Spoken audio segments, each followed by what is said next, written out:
This is a secret ingredient for gardeners. They add it to the monstera, and thanks to it, the plant grows like crazy. Monstera is not a demanding plant. However, it doesn't always grow the way we want it to. You can easily support it. It will repay you with incredibly beautiful leaves. Few people know that the whole secret of its uniqueness may lie in a simple fertilizer. Just use peels from popular fruits. After drying, they are perfect for fertilizing monstera.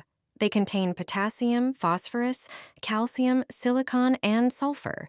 They wonderfully strengthen plants, including monstera. Take dried banana peels. You can dry them on a radiator or in the oven when it's still warm after preparing dinner or baking. Put them in a coffee grinder and grind. It should turn into a fine powder. Remove the top layer of soil from the pot. In its place, sprinkle the fertilizer made from banana peels. Spread it carefully around the entire plant. Then cover the fertilizer with the previously chosen soil and water it. That's all. Monstera will absorb all the necessary nutrients from the fertilizer. Thanks to them, it will become even more beautiful. The leaves will be large, and characteristic holes will start appearing on them. Do you have a monstera? Sprinkle a handful over the orchid.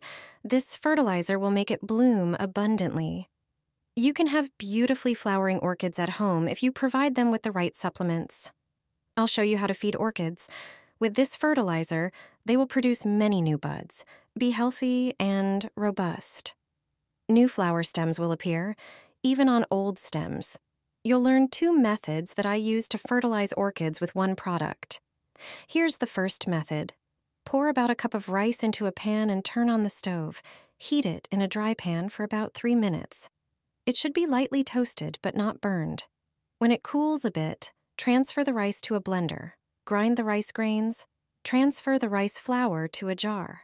You can store it this way and take the right amount for orchid fertilization. I take a tablespoon of ground rice and pour it into a bowl.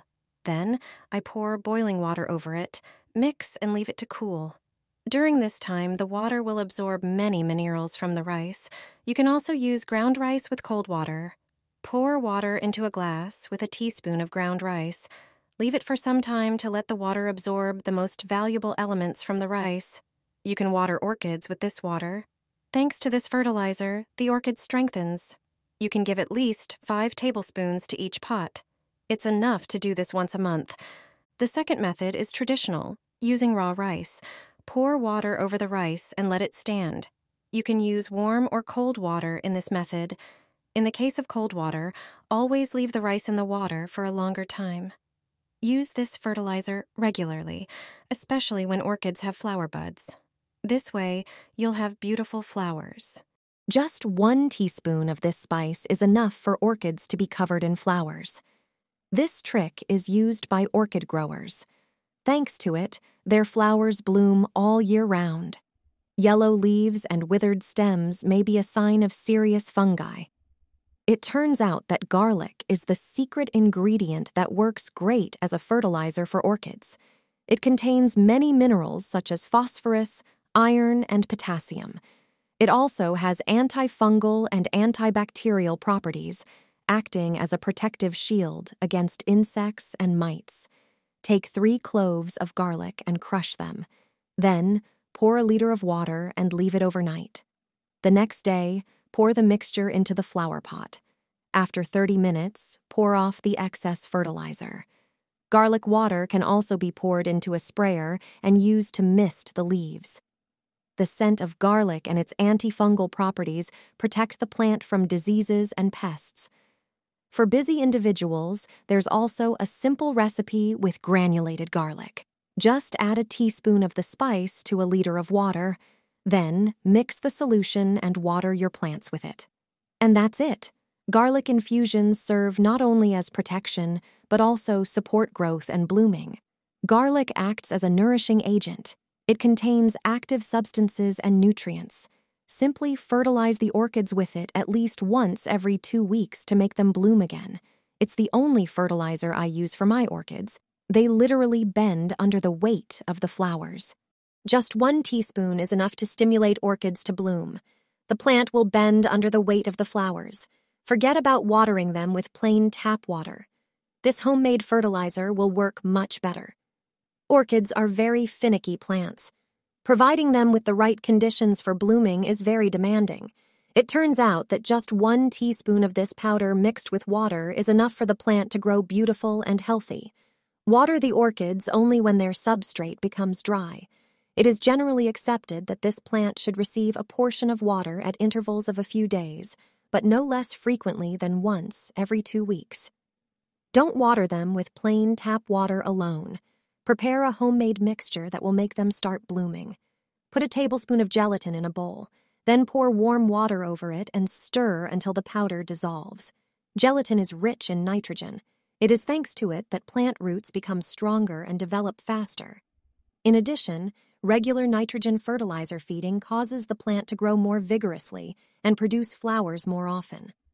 When the mixture becomes transparent, pour it into half a liter of cold water. Mix everything together. Water the orchids with this prepared mixture. Plants nourished with nitrogen develop new flowers faster. Thanks to fertilization, they will also delight our eyes for a longer time. This watering fertilizer is cheap, natural, and effective. It's worth using it at least once a week. Since I've known this recipe, my orchids have been blooming like crazy, and the flowers last on them for up to 9 months. Recipe for orchid syrup. Thanks to it, you will nourish and shine the leaves of your orchid. Making it takes a few minutes. When caring for orchids, we often focus on the flowers and forget about the leaves. If we take proper care of them, the plant will bloom more frequently and strongly. To make the syrup, put a tablespoon of sugar into a bowl. Add lemon juice. Then, add a teaspoon of honey. Pour in warm water. Stir until the honey and sugar dissolve. The mixture prepared this way is the syrup for orchids. Soak a cotton ball in it and gently wipe the orchid leaves, removing dust and impurities. The syrup will nourish the leaves, support their structure and regeneration.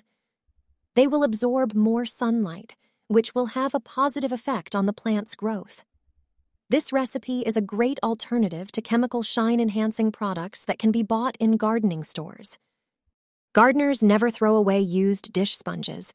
They are like gold for plants. This trick is a clever way to recycle. Start by removing the green and hard part of the sponge. You won't need it. Cut the sponge into smaller pieces using scissors. 1 sponge should yield a handful of pieces. They are invaluable when transplanting potted plants. Adding a sponge to the soil will help retain moisture. It's a great hack for forgetful people or those who often travel. Before planting the plant in a larger pot, put the cut sponge at the bottom. Then, cover it with soil and place the plant. This base will help the water last longer in the pot. If you accidentally pour too much water while watering, the sponge will absorb it. This will protect the plant's roots from rotting. When the soil starts to dry out, the plant will draw moisture from the sponge. Do you know any other tricks for maintaining moisture in a pot?